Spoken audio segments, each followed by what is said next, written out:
C'est parti. Bonsoir à tout le monde. Les premiers sont là. Vous êtes une trentaine. On attend à peu près encore 70 personnes. Donc, on va vous présenter le début de soirée, le temps que tout le monde nous rejoigne. Donc, bienvenue à ce webinaire qui s'appelle Intérêt de la dermoscopie au cabinet du médecin généraliste. Donc, moi, je suis Pauline Scornec, je suis médecin généraliste à Quimper et je suis également responsable des formations pour les médecins généralistes au CHEM.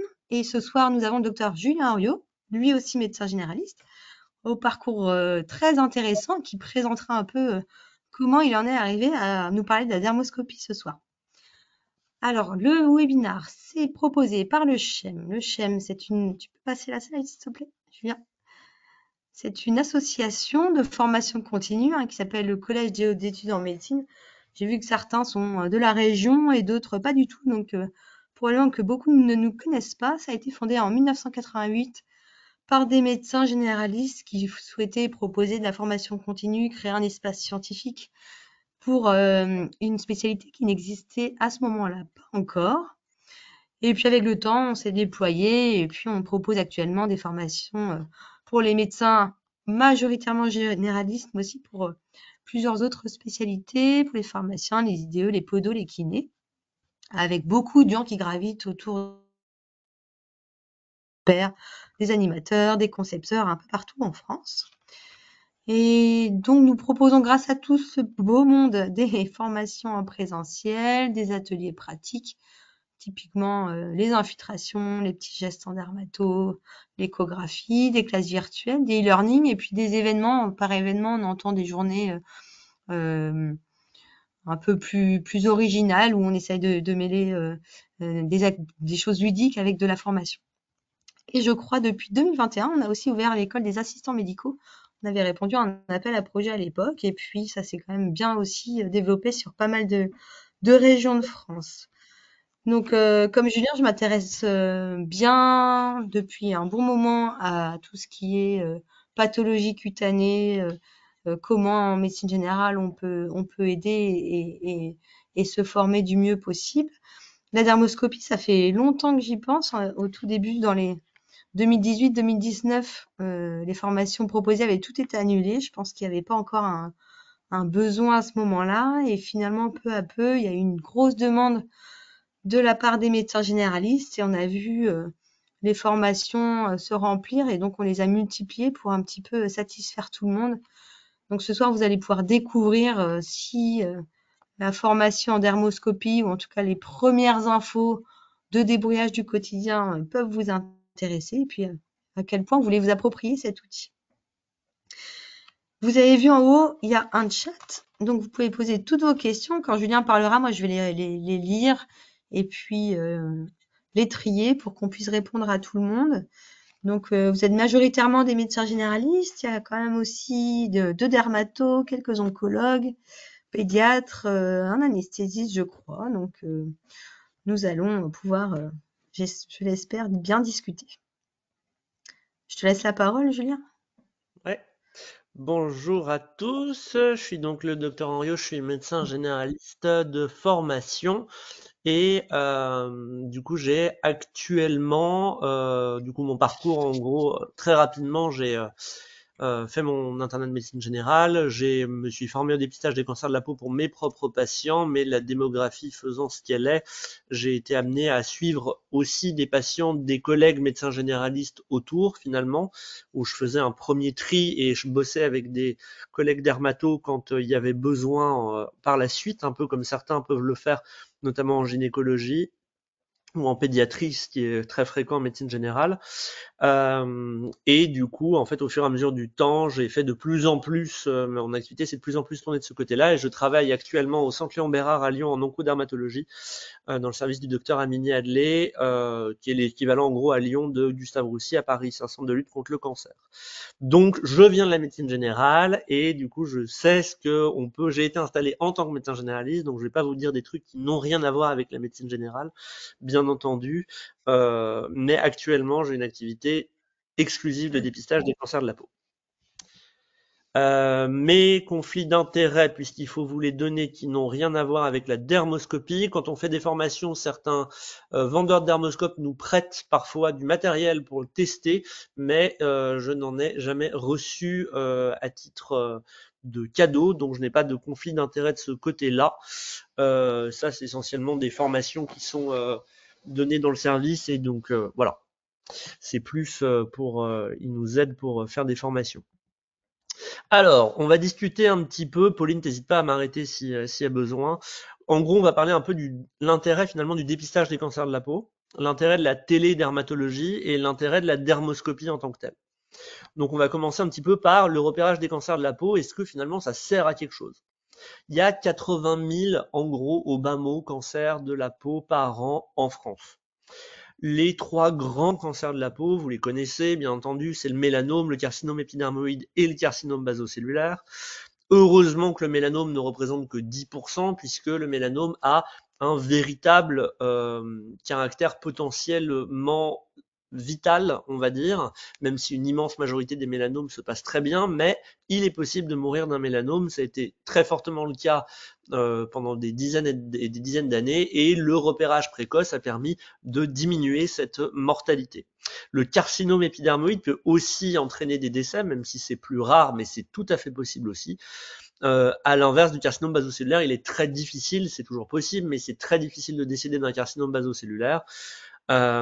Mais de tous les cas, que même sans pronostic vital, ces trois types de cancers vont avoir euh, un potentiel fonctionnel et esthétique majeur, puisqu'ils sont sur des zones exposées au soleil pour une majorité des cas, donc des zones visibles, et je vous laisse imaginer, même si ça ne va pas vous tuer, un baso d'une paupière peut entraîner des gros problèmes. Si on doit enlever la tumeur avec des marges de sécurité, ça peut nécessiter des reconstructions qui ne sont pas anodines. Donc, que ce soit pour des raisons de survie ou des raisons d'éviter des cicatrices très disgracieuses ou des troubles fonctionnels, traiter ces différents cancers a un intérêt.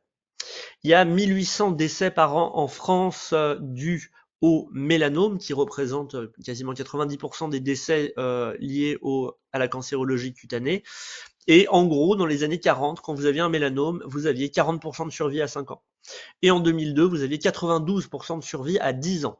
Et en fait, ça, c'est pas l'immunothérapie qui l'a fait, puisque l'immunothérapie est beaucoup plus tardive, hein, on est autour de 2016-2018. Non, là, ce qui a fait ça, c'est toutes les techniques que les dermatologues ont trouvées pour trouver et traiter les mélanomes plus tôt. Et donc, ça va passer parce que vous connaissez ABCDE, etc. Et la dermoscopie a eu un impact majeur là-dedans. On va en reparler. Alors, on le fait pas, tout le monde ne le fait pas, bien entendu, vous le savez. En France, c'est surtout les dermatologues qui font le dépistage et le repérage précoce des cancers de la peau. Et en médecine générale, je suis bien placé pour le savoir, j'ai pas été formé de manière correcte au dépistage des cancers de la peau. Et je vais vous avouer que avant d'arriver en SASPAS en dernière année, j'étais pas bon du tout là-dedans, et c'est pas pour rien que je suis allé voir mon dermato en SASPAS pour apprendre un petit peu tout ça, parce que je me sentais pas à l'aise avec ça. Donc, on le fait pas, on n'est pas à l'aise. Est-ce que c'est utile finalement? C'est utile parce que les patients âgés, c'est une part non négligeable de notre patientèle, on va dire, et que les patients âgés, eh bien, ce sont des patients qui ont une proportion très importante, un risque d'avoir des cancers de la peau. Si vous avez quelqu'un de plus de 60 ans qui passe le pas de votre porte, il y a une chance sur 62 qu'il a un cancer de la peau. Donc, je vous laisse faire le calcul de combien vous êtes patient de plus de 60 ans dans votre patientèle. Globalement, si vous en avez plus de 60, il y en a un actuellement qui a un cancer de la peau sur lui. Donc, c'est pas anodin, et le vieillissement de la population fait que c'est un problème qui devient de moins en moins anodin. Le deuxième intérêt, au-delà du fait qu'on a une population qui peut être touchée, c'est le fait que, vous le savez, le temps est important dans les cancers, et les cancers de la peau ne font pas exception à la règle. Et en gros, plus on trouve les cancers tôt, et moins ça va avoir de soucis, à la fois dans la prise en charge d'un point de vue pronostic, mais aussi d'un point de vue, on limite les séquelles esthétiques et fonctionnelles. Et en gros, le but, vous l'imaginez bien, pour une immense majorité des cas dans le mélanome, c'est d'éviter des métastases, d'éviter une issue fatale. Et ça, le seul moyen, c'est de les repérer plus tôt. Donc, on ne le fait pas, mais est-ce que c'est utile? On a une population qui est assez fortement touchée. Je vous rappelle quand même que le baso, c'est un tiers de la population française au moins une fois dans sa vie, donc c'est vraiment pas anodin. Et du coup, bah, plus on le dépiste tôt et moins on a d'emmerdes, notamment d'un point de vue purement, on va dire, cancérologique. Donc oui, c'est utile. Est-ce que c'est notre rôle? Ça, c'est une grosse question qui s'est posée, notamment en France, parce que c'est vraiment le travail des dermatologues a priori de le faire. Le Collège national des enseignants, des généralistes enseignants dit que les médecins généralistes doivent être impliqués dans la prévention au niveau de la peau. Il y a d'ailleurs quelque chose qui est sorti cet été par rapport à ça, où ils ont fait une mise à jour en parlant de dermoscopie. La HAS également. Plus intéressant, la Société française de dermatologie s'est prononcée pour que les médecins généralistes fassent de la prévention au niveau des cancers de la peau. Donc un peu tout le monde est d'accord pour dire que c'est notre rôle. Et quelque chose aussi d'intéressant, c'est que le nombre de dermatologues est en diminution, le nombre des médecins généralistes aussi, mais avec une moindre importance. Vraiment, les dermatos prennent de plein fouet la démographie médicale. Et globalement, là, c'était à peu près en 2021. Là, vous êtes en 2030. Alors, je le dis pour rigoler, hein, oui, c'est notre rôle, et surtout, vous n'aurez pas le choix. C'est-à-dire que je pense qu'une partie d'entre vous l'a perçu et l'a vu dans les dernières années, des patients qui avant étaient suivis par des dermatologues. Je pense notamment à des patients qui ont déjà eu des carcinomes, etc., qui étaient suivis de manière très régulière. Maintenant, se retrouvent soit en disant bah mon dermato, j'ai plus de dermato, ou alors disent j'ai mon dermato, mais il ne veut plus me voir de manière systématique. Et en fait, pour une raison simple, c'est que le nombre de consultations étant restreint, bah en fait, plus ça va aller, plus les dermatologues et les gens qui font de la surveillance vont garder des patients à très haut risque et les patients à moindre risque vont en fait être de moins en moins suivis et donc vous par voie de conséquence en fait vous allez avoir potentiellement des gens qui vont venir vous voir en disant bah j'ai ça, j'ai un peu un doute, je ne sais pas ce que c'est et du coup votre avis là-dedans va être demandé alors qu'avant c'était beaucoup moins le cas puisque les gens allaient directement chez le dermatologue. Donc il y a un glissement on va dire de notre rôle là-dedans qui finalement est assez similaire à d'autres choses, hein, c'est-à-dire que c'est assez habituel en médecine générale de faire de la prévention. Ça l'était pas au niveau de la peau. Voilà, ça commence à arriver. C'est une évolution du métier. Tout le monde ne le fera pas, mais en tout cas, ça peut être intéressant de rajouter cette corde à notre arc. Est-ce que dans d'autres pays, ça le fait? Bah oui, hein, soyons clairs, en Australie, il y a 77% des mélanomes qui sont trouvés par des médecins généralistes. En Australie, le dépistage des cancers de la peau, c'est les MLG et les dermatos, c'est le traitement. Au Royaume-Uni, c'est un peu intermédiaire comme principe. En Autriche, c'est un peu intermédiaire aussi. Donc voilà, il y a tout un panel et dans beaucoup de pays, les médecins généralistes sont plus impliqués qu'en France dans ce sujet-là et c'est possible. Et on va dire que si on prend un peu de recul, c'est vrai que c'est étonnant, hein, si vous avez un patient qui a une hypertension bien contrôlée, vous n'allez pas dire, bien entendu, je fais pas votre renouvellement, allez voir votre cardiologue. Vous allez traiter et très probablement que le patient n'ira jamais voir de cardiologue de sa vie ou une fois au début, mais c'est tout. Pareil pour un diabétique bien équilibré, c'est très rare qu'on les envoie quand même chez l'endoc de manière ultra fréquente. Et pourtant, pour les cancers de la peau, c'est pas le cas. Donc, bah ça, c'est quand même un sujet. Il n'y a pas de logique à ça particulière. C'est juste que c'était historiquement comme ça. Les choses font que ça change. Voilà, je trouve que c'est une évolution, on va dire. Et si on Bien. prend encore, oui. Il y a une médecin dans le groupe là, qui se reconvertit en médecine du travail et qui se pose la question de la pertinence aussi en médecine du travail. Est-ce que toi, tu as Ah oui, formé des médecins du travail? Est-ce que tu en oui, oui, bien as sûr. fait? Ouais, Voilà. il y a un vrai rôle en médecine du travail parce que vous voyez des gens qui n'ont pas forcément de médecin généraliste, vous voyez des patients qui sont parfois en très bonne santé et vont jamais voir de médecin. Vous êtes les médecins du travail ont un rôle important là-dedans et d'ailleurs le diplôme universitaire de dermoscopie pour les médecins généralistes, ça n'est pas que pour les médecins généralistes, c'est diplôme universitaire de dépistage du mélanome et des cancers de la peau en médecine générale et médecine du travail, hein. C'est bien l'intitulé entier du diplôme universitaire, c'est pas pour rien, c'est parce que très clairement, c'est reconnu que vous avez un rôle là-dedans. Là, je parle plus de on va dire de mon côté médecine générale, mais c'est exactement la même problématique pour les médecins du travail. Euh, un petit truc pour prendre aussi un peu de recul. Le CG, finalement, bah, c'est un acte technique, la dermoscopie aussi. C'est initialement réservé au spé, hein. Le CG là-bas c'était un truc de cardio et maintenant bah ça l'est plus trop et c'est la même chose pour la dermoscopie. Il y a si vous loupez quelque chose sur un ECG, vous pouvez avoir un gros risque, ce qui est finalement la même chose avec la dermoscopie si vous loupez un mélanome. Il y a une forte valeur ajoutée en cas de vrai positif. Par contre, vous pouvez vraiment sauver une vie à la fois sur un ECG et à la fois en dermoscopie.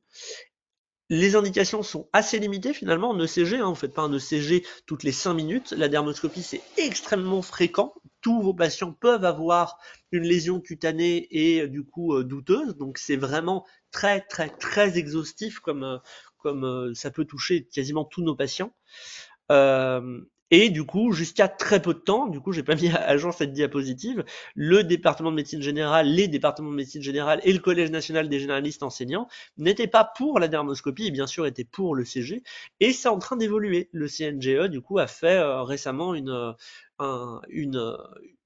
un communiqué disant que ça pourrait être intéressant que les médecins généralistes puissent potentiellement se former à la dermoscopie. En tout cas, ils ne ferment plus la porte, elle commence à s'entrouvrir. Et en fait, c'est pas pour rien, c'est parce que c'est une technique qui, comme on le verra, est tout à fait validée de manière internationale dans énormément de méta-analyses. Est-ce que c'est indispensable la dermoscopie? Bah, ça c'est aussi un truc, les dermatos, enfin jusqu'il y a quelques dizaines d'années, ils faisaient ça à l'œil nu. Pourquoi est-ce qu'on aurait besoin d'autre chose? Bah ça c'est un dos de loin et en fait en dermoscopie vous allez avoir beaucoup d'autres choses.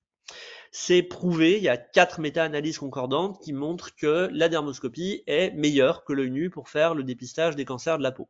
Donc globalement, c'est indispensable lorsqu'on veut faire correctement du dépistage des cancers de la peau d'avoir un dermoscope.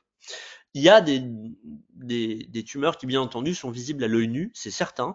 Le dermoscope va vous aider à vous affirmer dans le diagnostic. Et il y a certaines tumeurs qui ne se voient quasiment pas à l'œil nu, qui ne correspondent pas aux critères ABCDE et où la dermoscopie va vous aider. Et donc, vraiment, faire du dépistage des cancers de la peau, c'est apprendre la dermoscopie. C'est devenu vraiment quelque chose d'indispensable de ce côté-là.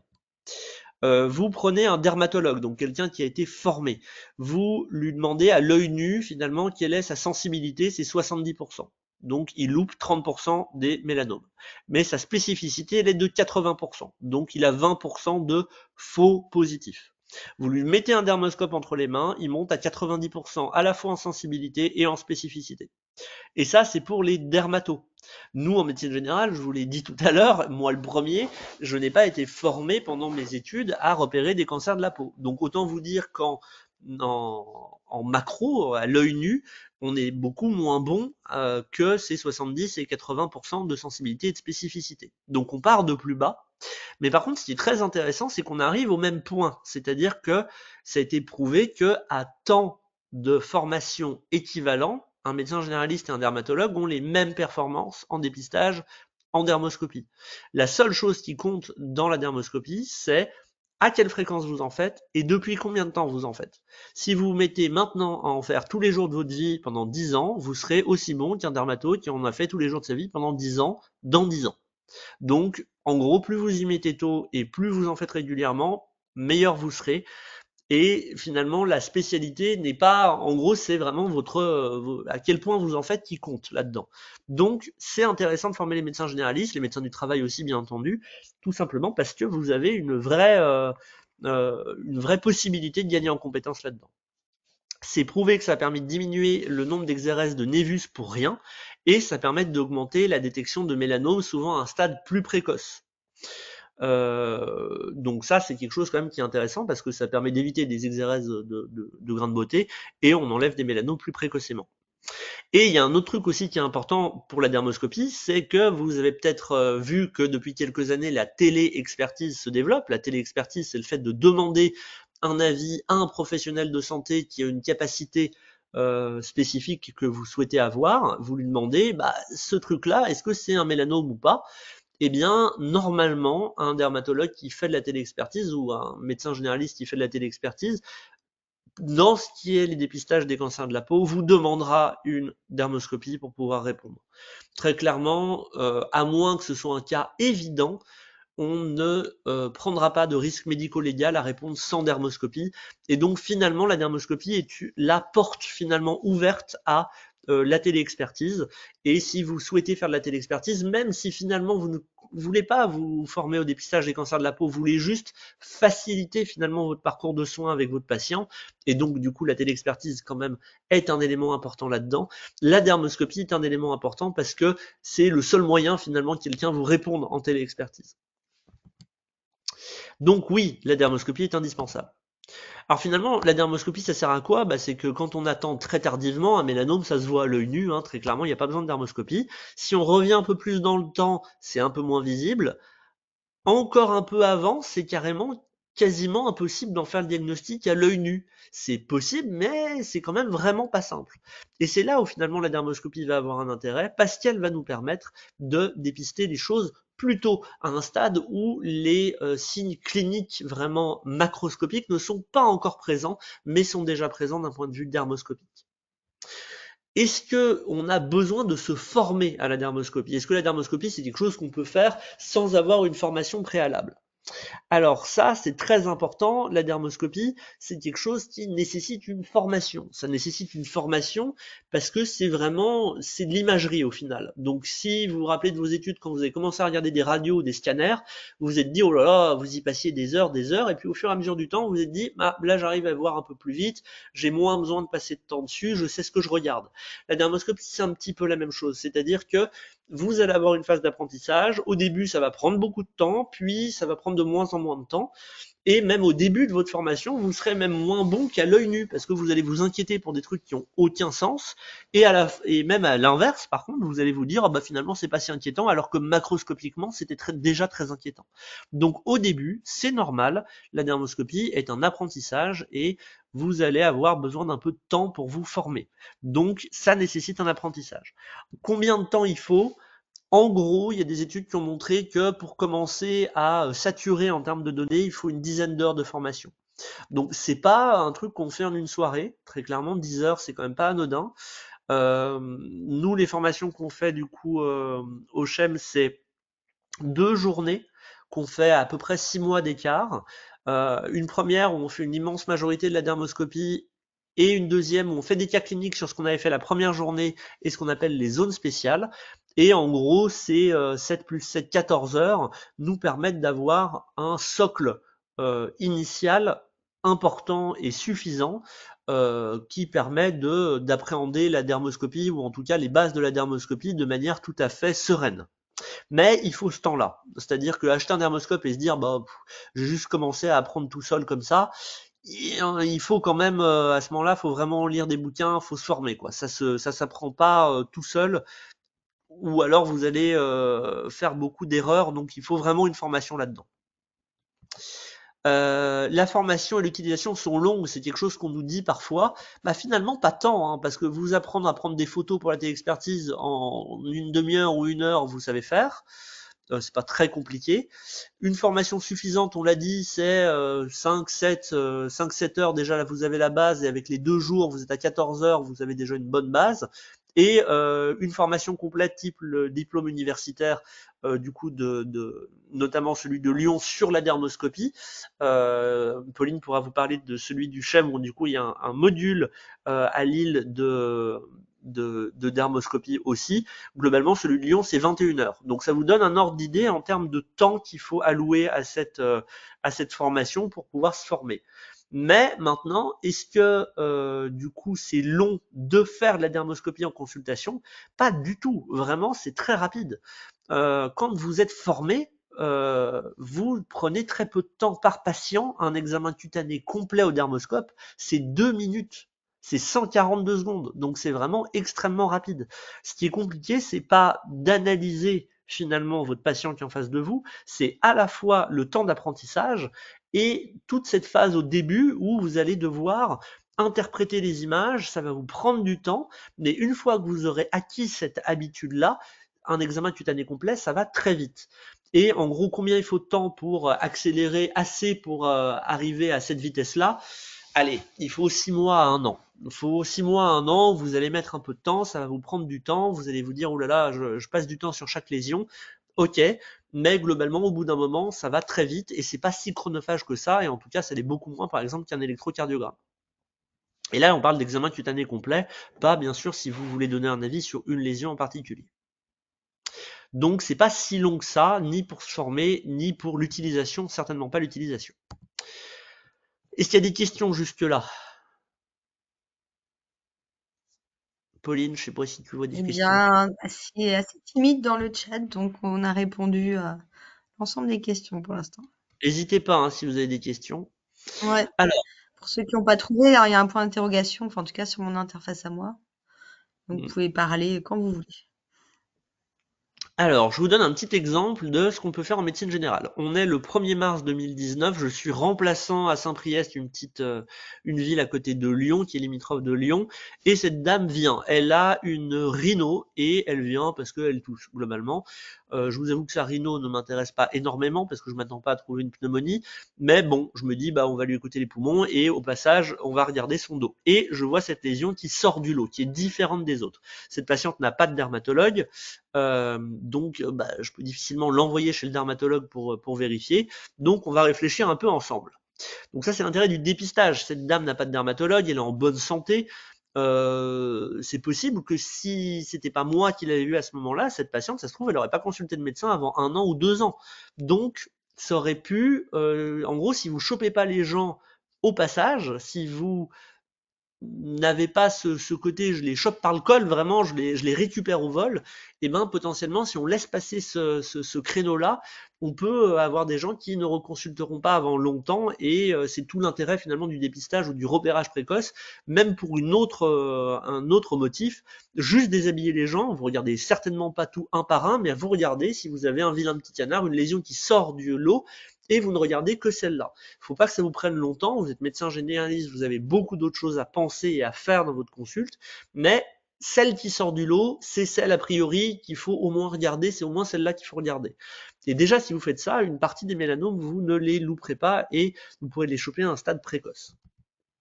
Alors, cliniquement, bah, prendre une photo de près, c'est pas forcément simple, les photos sont pas de très bonne qualité, on n'y arrive pas bien, et cetera. Bon, qu'est-ce qu'on arrive à dire? On arrive quand même à dire que c'est asymétrique, qu'il y a des bords irréguliers, on arrive à dire qu'il y a plusieurs couleurs, on arrive à dire qu'elle fait moins de 6 millimètres quand même, et on ne sait pas si c'est évolutif. Donc on a 3 critères parmi les fameux critères A, B, C, D, E, que je vous rappelle: asymétrie, bords irréguliers, couleurs multiples, diamètre de plus de 6 millimètres et évolution.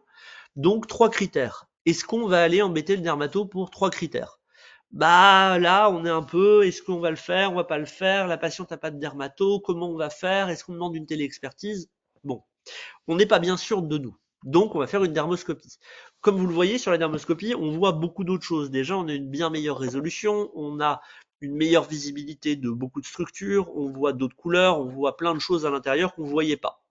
Et ça nous permet d'aller un petit peu plus loin. Je ne vais pas vous faire la totalité du truc, mais en gros, on fait l'analyse et ça permet de, en gros, nous dire il y a quand même une probabilité non négligeable que ce soit un mélanome. Ça peut être un névus, mais il y a quand même un doute sur le fait que ça puisse être un mélanome. Ça nous conforte dans l'idée que cette lésion doit avoir un avis d'un expert, et donc du coup, on fait une téléexpertise. Donc ça, c'est l'intérêt, bien entendu, de la dermoscopie qui nous permet de nous rassurer, enfin, en tout cas d'assurer notre diagnostic.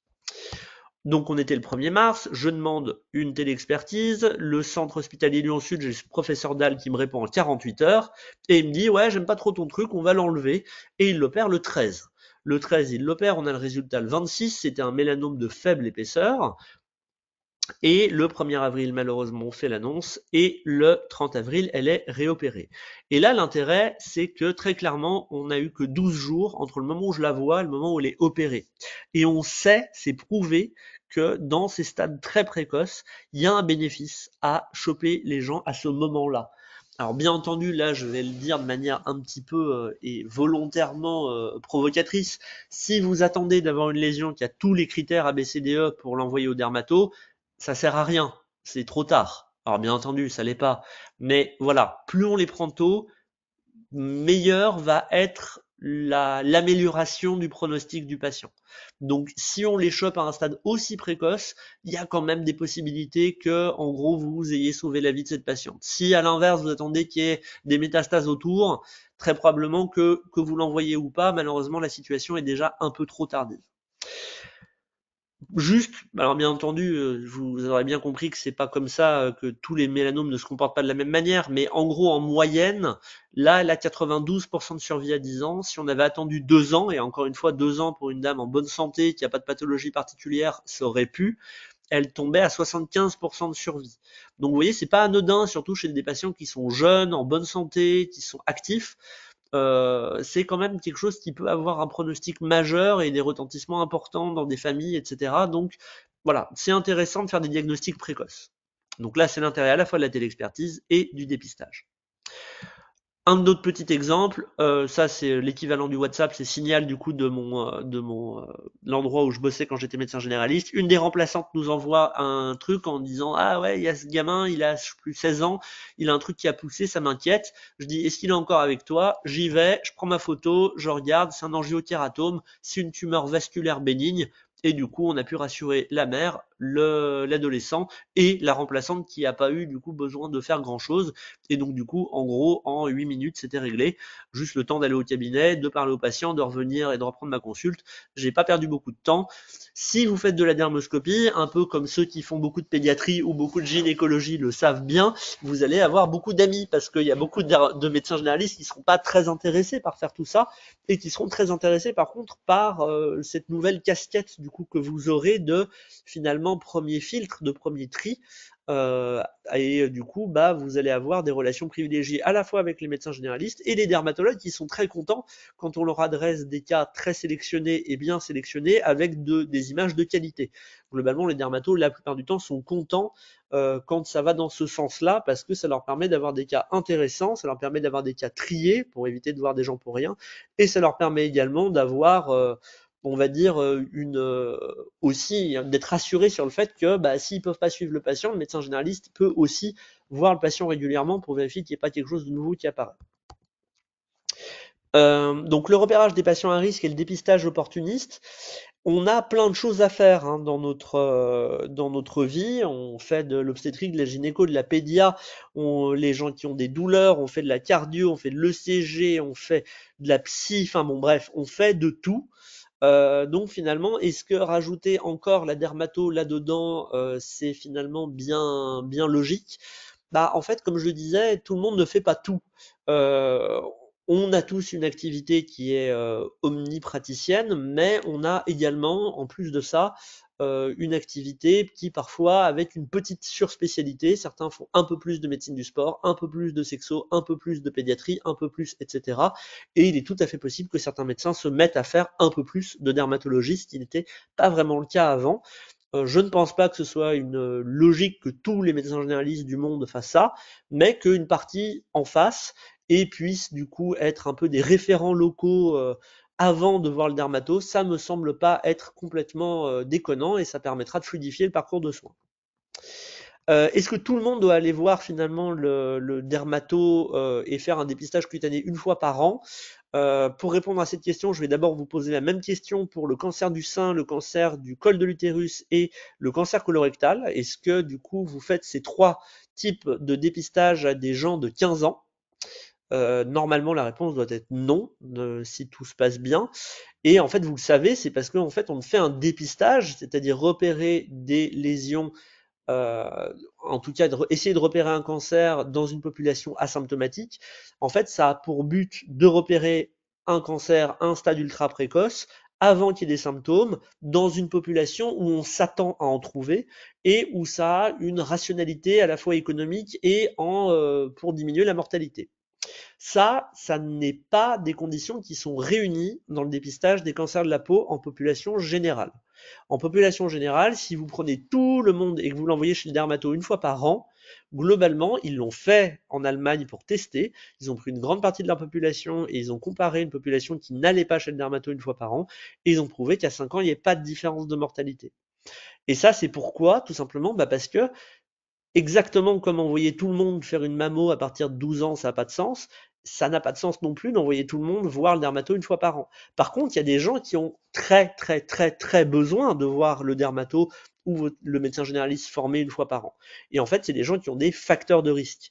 Et plus il y en a, pire c'est. Alors, c'est quoi finalement ces facteurs de risque? Ça va être le phototype clair, les gens qui sont roux aux yeux verts, blonds aux yeux bleus, les gens qui ont beaucoup de grains de beauté et surtout les syndromes des névus atypiques. Donc, c'est ces fameuses personnes qui ont plein de grains de beauté de taille assez importante, ou en gros, quand vous voyez leur dos, vous dites, oula, j'aimerais pas être son dermato. Les dermatos non plus, pas envie d'être leur dermato parce que c'est des cas très compliqués.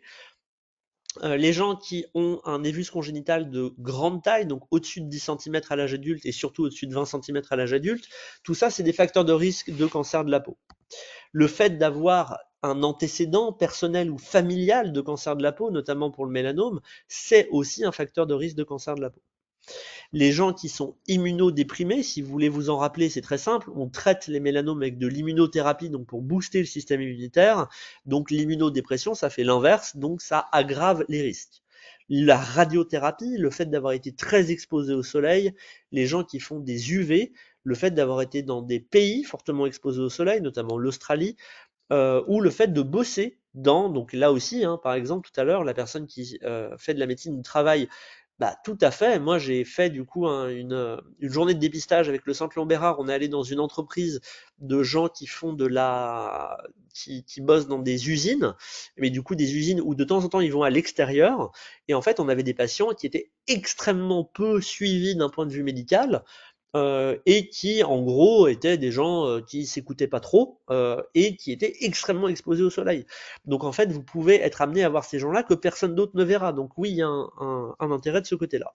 Et donc vous comprenez avec tous ces facteurs de risque que c'est pas du tout la même chose d'être Julien Henriot qui est brun aux yeux marrons, qui a pas de pathologie particulière et dans sa famille non plus, et qui bosse en intérieur et qui a des loisirs en intérieur. Donc mon risque a priori d'avoir un mélanome ou un cancer de la peau dans ma vie est faible. Si je vais voir un dermato une fois par an toute ma vie, très probablement que je vais avoir une soixantaine de consultations qui serviront à rien et peut-être qu'on me trouvera un baso à un moment. Par contre, si vous êtes blond aux yeux bleus, vous avez eu un lymphome radio-chimiothérapie dans l'enfance, vous avez fait 2 ans en Australie, là le risque n'est pas du tout le même. Et donc, bah, vous comprenez qu'il y en a un où c'est peut-être pas très utile de l'envoyer tous les ans chez le dermato, et l'autre où c'est beaucoup plus intéressant de l'envoyer tous les ans chez le dermato. Donc, qui doit aller tous les ans faire un dépistage, soit chez le dermatologue, soit chez le médecin généraliste formé? Finalement, ça va être normalement, c'est plus large que ça. Mais actuellement, on va dire, dans la difficulté médicale qui existe, la plupart des dermatos que je connais et la plupart des centres que je connais, en gros, gardent le dépistage de manière vraiment annuelle, un peu ritualisée, pour les gens qui ont déjà eu un mélanome, pour les gens qui ont déjà eu un mélanome dans la famille au premier degré, et pour les syndromes des névus atypiques. Et même ces catégories-là, ça devient de plus en plus difficile de les voir une fois par an à cause de la démographie médicale. Mais eux, normalement, on joue pas trop. Parce que c'est vraiment des populations dans lesquelles on sait que la probabilité d'avoir un deuxième mélanome n'est vraiment pas anodine. Les autres indications, et d'ailleurs vous le voyez en pensant à ça, notamment quelqu'un qui a déjà eu un carcinome basocellulaire, il devient quasi illusoire de penser qu'un dermato va pouvoir le suivre une fois par an pendant des années, des années, des années. C'était le cas avant, ça devient de plus en plus difficile. Et donc c'est là aussi où finalement le médecin généraliste va avoir un rôle parce qu'il va se retrouver en face de patients qui avant ne le consultaient pas pour ça et qui de plus en plus vont consulter du fait de cette difficulté d'accès aux soins médicaux. Donc déjà eu un mélanome au premier degré, syndrome des névus atypiques, pour eux, on joue pas, on les voit tous les ans, une fois par an, de manière religieuse. Maintenant, bah vous le savez, tout le monde peut avoir un cancer de la peau. Tout le monde peut avoir un cancer de la peau. Et le meilleur exemple, c'est qui? Le meilleur exemple, c'est Bob Marley. Bob Marley, il n'était pas particulièrement blond aux yeux bleus, et il est mort d'un mélanome du gros orteil du pied gauche. Donc tout le monde peut avoir. Donc comment finalement on joue entre cet impératif finalement de ne pas envoyer tout le monde chez le dermatologue et en même temps de ne louper personne? Et ben finalement ce rôle-là pour moi le médecin généraliste, ça va être lequel? Ça va être déjà dans un premier temps d'apprendre ABCDE à nos patients. C'est de la prévention, c'est de leur apprendre. ABCDE, c'est pas un truc de médecin, c'est un truc de patient. Très clairement, en Australie, ABCDE, ils l'apprennent aux gamins en sixième. C'est pas pour rien, c'est parce que c'est un bon moyen que les gens vont avoir, moyen mnémotechnique, de savoir ce à quoi ils doivent, à quel moment ils doivent consulter leur médecin. Donc ABCDE, je vous le rappelle, asymétrie, bord irrégulier, couleurs multiples, diamètre de plus de 6 mm, évolution. Si vous avez 5 critères ou 4 critères, bon bah malheureusement vous êtes quasiment tout bon, il faut voir quelqu'un. 0 ou 1 critère, normalement vous êtes tranquille, et entre 2 et 3, on est un peu dans cet intermédiaire. Donc on peut apprendre à nos patients ABCDE. On peut leur délivrer des messages de photoprotection. Ah ouais, vous allez au ski, c'est super, vous allez où avec les gosses? À la Plagne, ah c'est très sympa, n'oubliez pas de les protéger du soleil. Ah bah oui, avec la réverbération, c'est important. Et oui, non, mais le soleil, c'est pas un ami, vraiment, faut faire attention, etc. Donc ça, c'est aussi des choses qu'on peut faire. La troisième chose qu'on peut faire, c'est apprendre aux patients à s'auto-dépister. À moins que vous ayez une relation très bizarre avec vos patients, ils se voient beaucoup plus souvent à poil que vous ne les voyez à poil. Donc, s'il y a un truc qui bouge, c'est eux qui le savent avant vous. Et c'est quelque chose qu'on sait très bien, les gens qui ont déjà eu un baso, la deuxième fois, vous trouvez un baso, la troisième fois, c'est eux qui vous l'amènent. Et ils vous l'amènent à un stade précoce. Ils disent ça, c'est un baso. Et ils le savent très bien. Pourquoi? Tout simplement parce que c'est quelque chose où, quand les gens on leur apprend, ils sont pas bêtes, hein, ils y arrivent très bien. Et le fait de se voir tous les jours, ils se rendent compte si quelque chose se modifie ou pas. Donc on peut leur apprendre ces trois choses-là, ABCDE, la photoprotection, l'autodépistage. On peut aussi leur apprendre que en cas de quelque chose, que si quelque chose ressemble à un bouton ou une croûte et que ça disparaît pas en plus d'un mois ou deux, il faut nous le montrer. Je suis toujours surpris par les gens qui me disent ça c'est un bouton de moustique, ça fait 6 mois que je l'ai. Ça m'étonne toujours que les gens se posent pas plus de questions. On peut leur donner juste ces petites règles-là qui suffisent à trouver quand même une immense majorité finalement des cancers de la peau. Et finalement, votre rôle, c'est quoi là-dedans? Bah, votre rôle, c'est choper les gens au vol. Vous les voyez pour n'importe quelle autre raison. Le but, c'est pas de faire un examen cutané complet à tous les gens que vous voyez, parce que c'est pas possible, c'est pas votre boulot, vous avez d'autres choses à faire. Par contre, rien que le fait de dire, mettez-vous en sous-vêtements et vous regardez s'il n'y a pas quelque chose qui vous saute à l'œil, quelque chose qui est différent du reste, le vilain petit canard, la lésion qui est très différente du reste, et s'il y en a un, vous vous concentrez sur cette lésion-là et vous regardez celle-là. Déjà, ça a un premier intérêt, c'est que si c'est une lésion qui est déjà assez évoluée, vous la voyez. Donc, première chose, ça vous permet de repérer les trucs importants. Si c'est un baso tout débutant ou un mélanome tout débutant, peut-être vous allez le louper comme ça, mais au pire, c'est tout débutant. Donc, c'est moins, on va dire, important. Même si, bon, on aurait préféré le trouver, mais vous m'avez compris. En tout cas, vous avez trouvé le truc qui était important au moment donné. Et en plus, ça a un autre intérêt, c'est que le patient comprend que vous avez cette corde à votre arc, finalement. Et s'il vous dit, ah bah, vous pouvez pas regarder ceci, cela, cela, moi, en tout cas, c'est comme ça que je faisais. Je disais, bah, écoutez, là, vous venez pour autre chose. Là, j'ai regardé le truc qui, moi, m'inquiétait. Si vous voulez qu'on regarde tout le reste, on prendra un temps pour le faire avec un temps dédié, un peu comme certains font de la gynéco sur un temps dédié, font de la psy sur un temps dédié. Là, ça peut être la même chose. Finalement, on fait un repérage des cancers de la peau sur un temps dédié. Mais en tout cas, si tous les médecins, et je vais même plus loin, si tous les professionnels de santé qui voient des patients faisaient juste mettez-vous en sous-vêtements et on regarde qu'il n'y ait pas un truc qui nous saute vraiment aux yeux, avec ces quelques règles d'ABCDE, du vilain petit canard ou de la croûte qui ne cicatrise pas en plus d'un mois ou deux, et ben on repérerait de manière ultra précoce beaucoup plus de cancers de la peau. Alors je sais bien que c'est pas simple, je sais bien que les patients âgés, pour les déshabiller, c'est la croix à la bannière, mais en tout cas, si on s'astreint à ça, de manière collective, on trouvera des cancers de la peau de manière beaucoup plus précoce. Le dépistage corps entier, bah, on l'a dit, hein, ça va vite, et donc du coup c'est possible, même si pour moi ça ne fait pas partie de la consultation de base de la médecine générale, et pour moi c'est une autre casquette. J'ai toujours travaillé comme ça quand j'étais installé, j'avais mes consultations de médecine générale, je regardais les gens rapidement pour vérifier qu'il n'y ait pas un truc dangereux, et s'ils voulaient qu'on regarde tout, je les voyais sur un temps dédié parce que j'arrivais pas à tout mélanger. Après, ça c'est votre tambouille personnel, mais c'était ma manière de faire.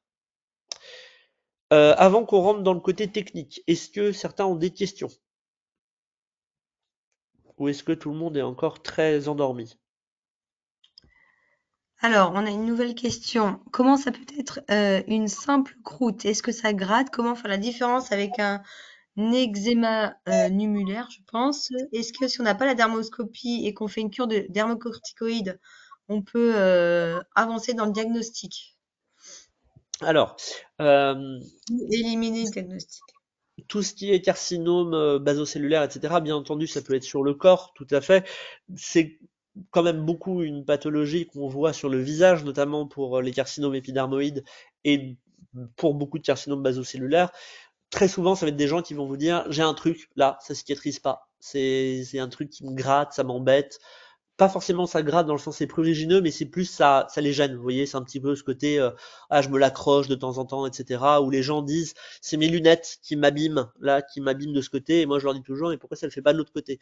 Parce que c'est pas vos lunettes qui abîment en fait, c'est un carcinome qui arrive à cette zone-là, mais qui a rien à voir. Donc, on va dire que difficile de penser à un bouton de moustique qui persiste pendant plusieurs mois au niveau du visage. Pareil, un bouton d'acné va avoir tendance à passer. Donc, si quelqu'un vous dit, moi, que ça m'arrive, hein, de temps en temps, de dire ça, c'est depuis combien de temps? Plus d'un mois, c'est bizarre. Parfois, je vois un truc au niveau de la jambe, je leur dis, c'est depuis combien de temps? 3 jours. Je leur dis, bah, faut que ça disparaisse. Si dans un mois c'est toujours là, faut que vous reveniez me voir. Et du coup, la plupart du temps, ça passe tout seul. Donc ça, c'est, on Effectivement, va ça dire, c'est un premier oh moyen, on pardon. va dire, que vous avez. Et du coup, par rapport à tout le reste, c'est-à-dire le diagnostic différentiel avec l'inflammatoire, eczéma, dermatophysie, etc., gardez quand même toujours en tête que même si c'est possible d'avoir une seule lésion sur le corps, tout ce qui est psoriasis, eczéma, tout ça, sont quand même des pathologies qui, pour une majorité des cas, sont des pathologies où il y a plusieurs plaques. Ça touche, des pathologies systémiques, ça touche le tégument, et donc c'est rare d'avoir une plaque d'un truc qui persiste toute seule. Quand vous avez un truc isolé, pensez d'abord tumoral avant de penser inflammatoire. Après, bon, bah, si vous n'avez pas de correspondant dermatologue, si vous mettez une cure de 14 jours de d'éconazole et que vous voyez que ça passe pas, bah en fait vous n'avez pas perdu très longtemps, hein, vous avez juste perdu 14 jours, ce qui est pas énorme non plus. Le truc c'est qu'il faut pas dire j'ai vu mon médecin, ce que moi je vois parfois, j'ai vu mon médecin, il m'a prescrit un truc, je suis revenu 6 mois après, il m'a prescrit de la cortisone, j'ai revu 6 mois après, il m'a envoyé chez le dermato et en fait on a perdu un an ou un an et demi. Donc si vous ne savez pas ce que c'est et que j'aime pas ça, mais que vous traitez un peu à l'aveugle pour voir, ce qui est, je pense pas une très bonne, voilà, mais si vous êtes vraiment dans une situation difficile et que vous vous dites je vais tenter ça, un traitement d'épreuve, globalement, 3 semaines après, vous savez si vous devez faire un adressage ou pas. Donc voilà, si le truc c'est qu'à ce moment-là, faut dire au patient, vous me revoyez dans 3 semaines et on revoit ensemble. Faut pas perdre de temps plus que ça. Je t'ai coupé, Pauline, excuse-moi. Non, j'allais dire à peu près la même chose. Ok, Mais oui, il n'y a pas de danger à attendre une semaine en traitement d'épreuve si vraiment vous êtes au fin fond de perdu voilà. et sans dermoscope, parce que pour le coup, en dermoscopie, c'est là où ça va vous aider beaucoup entre un baso et une plaque inflammatoire, par exemple. On avance ou il y a d'autres questions? Pour l'instant, non. Je te dirais, je pense que sur le matériel, vous allez peut-être en avoir plus. C'est Avoir plus souvent de questions. une partie qui Inscrivez. soulève des questions. Donc la dermoscopie, finalement, qu'est-ce que c'est et combien ça coûte? Alors les dermoscopes, eh ben, il y en a plein. Il y a plein de différents types de dermoscopes.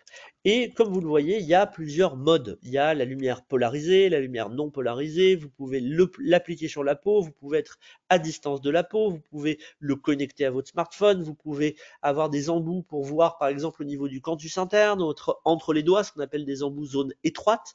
Vous pouvez avoir de la dermoscopie avec un peu une lumière de Wood intégrée, et vous pouvez avoir un vidéodermoscope qui est relié directement à votre ordinateur.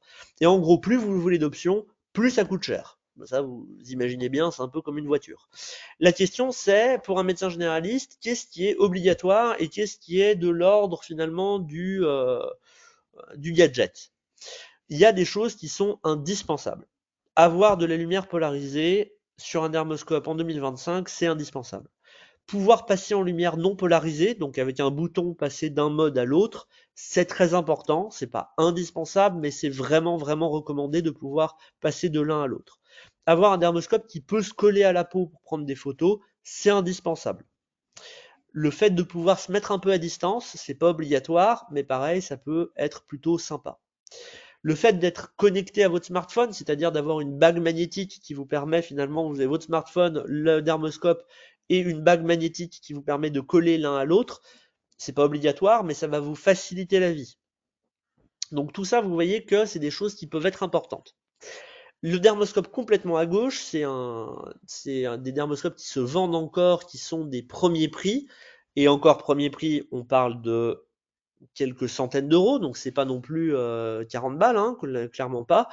Clairement, c'est des dermoscopes qu'il faut éviter à tout prix. Parce que c'est le syndrome de la raquette de tennis. Vous allez l'acheter, vous allez vous dire, bon, bah, je commence, je vais acheter un truc pas trop cher. Et au bout de 6 mois, vous allez vous rendre compte qu'en fait, vous n'allez pas prendre des photos correctes, vous n'avez pas ce qu'il vous faut, le dermato avec qui vous bossez en téléexpertise vous dit que c'est nul, et en gros, vous allez racheter un dermoscope de meilleure qualité après. Donc, je vous conseille d'acheter directement un intermédiaire. Pas besoin d'aller sur des dermoscopes comme ceux à droite qui coûtent des centaines d'euros et des milliers d'euros et des dizaines de milliers d'euros. Globalement, il faut 1000 à 1200 euros pour avoir un dermoscope de qualité. C'est cher, c'est le prix d'un électrocardiogramme. Et si on transforme ça en téléexpertise, la téléexpertise vous est finalement dédommagé 10 euros par téléexpertise, ça fait 120 téléexpertises, ça fait en gros une par semaine pendant 2 ans. Donc finalement, si on réfléchit, bah, si vous faites une téléexpertise par semaine pendant 2 ans, vous avez remboursé votre dermoscope. Donc c'est cher, mais c'est remboursable. Donc je vous conseille finalement des dermoscopes qui ont de la lumière polarisée obligée, si possible avec lumière non polarisée, un mode contact obligé, si possible un mode sans contact, mais c'est moins grave. Si possible, un qui va vous permettre de vous connecter à votre smartphone avec du coup une bague magnétique. Et le reste est un peu plus anecdotique. Je sais En pas, gros, Julien, si c'est volontaire que tu n'aies pas mis les marques au-dessus pour que les gens je retrouvent ne si sais ça pas les si tu intéresse. veux que je les donne. C'est ça la Bah, on va question. citer les trois. On les cite Allez, toutes, de toute façon, il y en a c'est pas trois. Donc, parce que là, vous voyez les images, mais si vous les cherchez, Donc, en gros, il y a qui fait du dermoscope en France de manière un peu les plus grandes marques, c'est Heine, donc c'est les mêmes qui font les otoscopes. Vous avez Dermlight et vous avez en gros Casio qui est arrivé plus récemment sur le marché. Vous en avez d'autres comme Photofinder, mais en gros les trois grandes marques avec lesquelles vous allez pouvoir bosser, c'est Heine, Dermlight et Casio. Heine, vous avez de tout. Donc par exemple, Heine, vous avez le Hein Delta One, qui est celui que vous voyez pile au centre, avec le petit logo orange. Il coûte 1000 euros, 1100 euros à peu près. C'est un excellent rapport qualité-prix, pas de souci. Chez Dermlight, vous allez avoir le Dermlight DL4, qui est le même type de modèle, 1200, 1300 euros. Excellent rapport qualité-prix aussi, pas de souci. Casio a d'excellents modèles aussi qui sont juste un tout petit peu plus spécifiques, notamment celui que vous voyez à droite qui est un appareil photo, donc qui vous permet de prendre en fait l'appareil photo et intégrer au dermoscope. C'est pas juste un appareil qui vous permet de regarder, c'est aussi l'appareil photo avec. Donc il est plus cher, mais c'est parce que c'est un appareil photo en plus du dermoscope. Donc c'est un comment dire, c'est un usage un peu particulier. Donc en dermoscope à main, ce qu'on appelle des dermoscopes de poche, les deux que je vous conseillerais, c'est le Hein Delta One ou le Dermlight DL4. Et si vous souhaitez un appareil plus qui vous sert vraiment à faire de la téléexpertise, mais qui n'est pas vraiment le fait de faire du dépistage, c'est pas votre cœur de métier, vous voulez plus, on va dire, faire de la téléexpertise, le Casio DZ100, que vous voyez l'appareil photo blanc sur la droite, est un bon rapport qualité-prix aussi. ça rejoint une question d'une personne du groupe qui disait qu'elle a un dermoscope, mais finalement elle l'utilise peu. Elle se formerait bien spécifiquement à la prise de photos juste pour de la téléexpertise. C'est pas simple parce que voilà, déjà faut savoir quoi prendre en photo et après, finalement nous on aborde en tout cas, on fait un atelier matériel et photo au niveau 1, mais pas de soirée spécifique, juste prendre une photo téléexpertise. Je sais pas si ça existe à ta connaissance, Julien, des formations En fait, uniquement sur la prise de photo. le problème de la photo, en fait, la prise de photo, en gros, soit ce qui t'intéresse, c'est vraiment juste prendre la photo, mais sans avoir de connaissances sur ce qu'est la dermoscopie et ce que ça peut t'apporter et comment on fait. Mais du coup, en gros, on peut juste apprendre à prendre une photo, mais ça, limite, tu peux la prendre toute seule ou tout seul, c'est pas très compliqué. Mais du coup, il va te manquer quand même tout le background de à quoi ça sert finalement la dermoscopie, comment ça marche. Et donc là, on va quand même avoir une nécessité d'explication sur comment on fait pour prendre une photo en dermoscopie, qu'est-ce qu'on doit prendre, comment on le fait, etc. Et ça demande quand même un petit peu de, c'est 1 heure ou 1 heure et demie finalement en plus de l'atelier dans le niveau 1. Euh, Ça me semble pas déconnant de faire le niveau 1 au moins, on va dire. Ça te fait une journée, bon c'est un peu beaucoup, mais ça te permet de jouer avec les dermoscopes, d'avoir des bases sur la totalité. Peut-être à ce moment-là pas faire le niveau 2, mais ça me semblerait adapté de faire ça. Et puis pour savoir aussi quoi prendre en photo, parce que Bah, il y a aussi un entre ce peu que le ça, quoi. patient montre et finalement ce qu'il faut envoyer en téléexpertise, Parce il que y a c'est aussi le parfois, problème, c'est que soyons clairs, hein, les dermatologues se sont emparés finalement de la téléexpertise comme les médecins généralistes. Il faut aussi avoir cette idée en tête que on commence à voir quand même une diminution du degré de gravité envoyé en téléexpertise. On commence à voir des téléexpertises envoyées pour des trucs où les médecins n'auraient pas demandé ça si ça n'avait pas été aussi simple de demander une téléexpertise. Et ça, faut se méfier de ça parce que si les répondants, finalement ceux qui répondent, commencent à avoir beaucoup de cas pour rien, euh, bah en fait ça va fatiguer au bout d'un moment et ça va casser le système parce que du coup on va perdre les cas importants qui vont être noyés au milieu de trucs qui servent à rien. Donc se former au moins à savoir quand même les bases de qu'est-ce qu'on doit envoyer en téléexpertise, c'est quoi les red flags, ou à l'inverse, qu'est-ce que c'est que je peux vraiment dire au patient, il n'y a même pas besoin de demander au dermato, ça c'est vraiment rien, ça me semble quand même être indispensable d'avoir quelques bases avant de commencer à la téléexpertise, parce que si vous envoyez vraiment que des KS tout le temps, au bout d'un moment, le dermato il va dire bon, bah, écoutez, en fait, vraiment formez-vous et revenez me voir après, quoi. C'est un risque. Vraiment, faut quand même savoir un petit peu ce qu'on envoie avant d'envoyer. Un dermoscope, c'est quoi? C'est comme un otoscope. C'est un truc dans lequel on regarde. Donc, vous pouvez pas prendre de photo avec un dermoscope à main. C'est juste un truc dans lequel vous regardez. Donc, si vous voulez prendre une photo, bah, il faut avoir un appareil photo. Ça peut être votre téléphone, ça peut être un appareil photo numérique. Ça peut être un Polaroid si vous avez envie, je m'en fous. N'importe quoi qui prend des photos, ça ira. Mais comment on fait? On met le téléphone dessus, enfin c'est un peu compliqué. Il y a des dispositifs qui existent, notamment des bagues magnétiques qui vous permettent de vous coller et en fait de faire un dispositif avec l'appareil photo, le dermoscope et la bague qui font que finalement tout vient d'un bloc et qui vous permettent de prendre la photo plus facilement. Ensuite, qu'est-ce que vous faites de la photo? Elle est dans votre téléphone, elle est dans l'appareil photo, vous n'allez pas garder ça là-dedans. Il va falloir la mettre sur l'ordinateur. Comment on fait pour la mettre sur l'ordinateur? Bah là aussi, est-ce que je vais utiliser le Wi-Fi? Est-ce que je vais me l'envoyer par mail? Est-ce que je vais l'envoyer directement avec le logiciel qui est sur mon téléphone? Est-ce que je vais utiliser un câble? Tout ça, c'est des choses qui sont différentes selon votre ordinateur, selon votre logiciel métier, etc. Mais c'est, on va dire, un petit chemin de prise de photo qu'il faut envisager avant d'acheter. Je vais acheter un dermoscope, quel téléphone je vais utiliser ou quel appareil photo, qu'est-ce que j'ai dans mon logiciel, où je vais mettre les photos. Pensez un peu à ce chemin de prise de photo avant de vous équiper. Si vous faites ça une fois tous les 6 mois, vous en foutez hein, de perdre 10 minutes, mais c'est pas grave. Mais si vous commencez à le faire un peu régulièrement, ça peut devenir très chronophage d'envoyer la photo, etc. Ça peut devenir très chiant, pour le dire avec des mots un peu crus.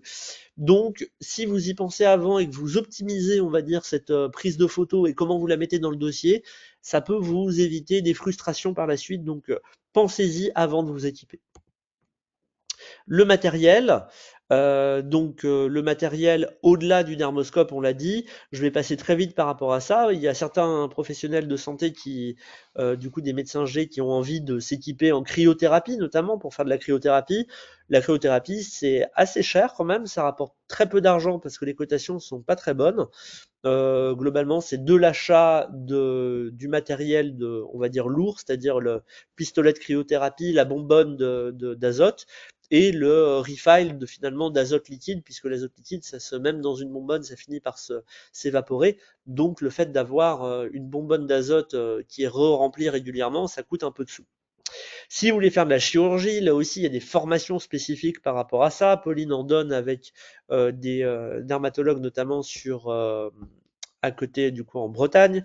Il y en a moins, du coup, dans les autres zones, mais c'est des choses qui peuvent être intéressantes. Alors, bien sûr, on ne parle pas de grosse chirurgie, hein, mais rien que savoir faire une biopsie ou une toute petite exérèse, Ça peut parfois accélérer des prises en charge, notamment dans des zones où les dermatologues sont complètement débordés. Et parfois, si vous dites, j'ai une suspicion de carcinome basocellulaire, j'ai fait la biopsie, c'en est un, et vous adressez au dermato, et le dermato, il a plus finalement qu'à faire l'exérèse avec les marges, etc., ça peut permettre d'accélérer des prises en charge. Tout le monde n'a pas vocation à faire de la chirurgie, ça demande une formation un peu spécifique en plus. Mais voilà, c'est pour vous dire, si je vous ai mis ici, si vous voulez récupérer par la suite le diapo, vous avez en gros ce qui est intéressant à utiliser au cabinet. En gros, moins vous en faites, plus c'est intéressant d'avoir des kits à usage unique, plus vous en faites, plus c'est intéressant d'avoir du matériel stérilisable avec un autoclave. Et en gros, les courbes se croisent et ça va dépendre de à quel point vous en faites, à quelle fréquence vous en faites, combien vous achetez votre matériel, etc. Mais voilà, dites-vous que si vous faites une fois tous les 6 mois une biopsie, ça sert à rien, autant avoir des sets jetables. Et à l'inverse, si vous en faites tous les jours, très probablement qu'avoir du matériel réutilisable est une bonne stratégie. Donc voici le petit point, on va dire, sur le matériel. Je pense qu'il y aura des questions à la fin, n'hésitez pas à les poser et on fera un espèce de tir groupé matériel, je pense, à la fin. Donc on a dit quel est l'intérêt du dépistage des cancers de la peau, on en a parlé. On a parlé de l'intérêt de la dermoscopie, on l'a dit, c'est une technique qui est validée, qui a énormément de niveaux de preuve, c'est du grade A, c'est recommandé par toutes les sociétés savantes sur l'utilisation de la dermoscopie pour le dépistage des cancers de la peau, et on a dit finalement en termes de matos que ça coûtait de l'argent, mais c'est pas non plus une IRM, très loin de là. Il faut en gros le prix d'un ECG pour acheter ça, et ensuite avec votre smartphone, vous arrivez à prendre des photos. Maintenant, la téléexpertise, parce que c'est un gros sujet. Maintenant que j'ai mon patient avec une suspicion de mélanome, j'en fais quoi? Et la téléexpertise, c'est intéressant parce que ça vous permet de poser des questions à un dermatologue ou à un médecin généraliste qui en fait beaucoup. Il y a certains hôpitaux qui se sont mis à en faire bien avant que la téléexpertise n'ait ce nom-là. C'était ce que faisait MyHCL Pro, donc les hospices civils de Lyon pour les Lyonnais et ceux de la région, vous connaissez ça bien. Euh, on a le CISRA, le système d'information au Rhône-Alpes, qui permet de faire ça aussi. Il y a énormément de logiciels, on va dire un peu maison de téléexpertise, qui sont faits par certains CHU ou certaines associations de dermatologues libéraux aussi, qui utilisent certaines solutions de téléexpertise. Et bien sûr, vous connaissez OmniDoc, qui est la solution privée gratuite pour les professionnels de santé libéraux et qui en gros leur modèle c'est que c'est payant pour les hôpitaux, payant pour les grosses structures ou payant pour les associations de libéraux, mais en gros si vous mutualisez vos cas, c'est un peu ça leur modèle économique. Et l'idée c'est que si vous demandez un avis, l'assurance maladie la cotation est de 10 euros. Et quand vous répondez, elle est de 20 euros et bientôt 23 euros. Alors vous allez me dire pourquoi est-ce que l'assurance maladie rembourse un truc qui avant, en gros, vous demandiez à votre pote dermato son avis. Il y a plusieurs raisons à ça. Premièrement, c'est un acte qu'on faisait gratuitement et maintenant il est payé. Donc on va pas se plaindre qu'un truc qu'on faisait gratuitement soit payé. Deuxième raison, ça vous permet d'avoir des relations plus apaisées avec vos confrères. Vous n'avez pas à vous sentir redevable de quelqu'un à qui vous demandez un avis, parce que tout simplement que il est payé pour le faire. Donc c'est aussi quelque chose, s'il n'a pas envie de le faire, il le fait pas, mais s'il a envie de le faire, il est payé pour. Donc ça vous permet aussi d'avoir ce côté où vous avez peut-être moins la peur de demander un avis. Alors on l'a dit, c'est à double tranchant, mais en tout cas, ça vous permet d'avoir des relations plus normalisées avec les professionnels de santé qui vous répondent. La troisième chose, c'est que si vous me demandez un avis, que je vous dis c'est un névus, et que finalement c'est un mélanome, et que le patient revient vous voir dans 10 ans, je vous souhaite bonne chance pour retrouver le SMS dans lequel je vous ai répondu. Vous ne le retrouverez jamais. Et donc, d'un point de vue médico-légal, il est très important dans la téléexpertise que le compte-rendu de téléexpertise, c'est un compte-rendu médical avec la demande et la réponse. Et cette demande et cette réponse vont être dans le dossier médical du patient, à la fois pour le répondeur et pour celui qui a demandé. Et ça, c'est important des deux côtés, parce que si vous me demandez que je me trompe, c'est moi qui prends. Si moi je vous dis vite, vite, il faut que le patient soit opéré et que vous ne daignez jamais prévenir le patient, c'est vous qui prenez. Donc chacun est en responsabilité. On demande un avis, on assume de répondre à l'avis, on assume de donner la réponse au patient. Bref, on va dire que d'un point de vue médico-légal, ça protège tout le monde. Et la dernière raison, c'est tout simplement parce que, vous le savez, les SMS, les mails, c'est très très peu sécurisé et on ne peut pas se permettre de faire passer et transiter des données de santé par des logiciels non sécurisés.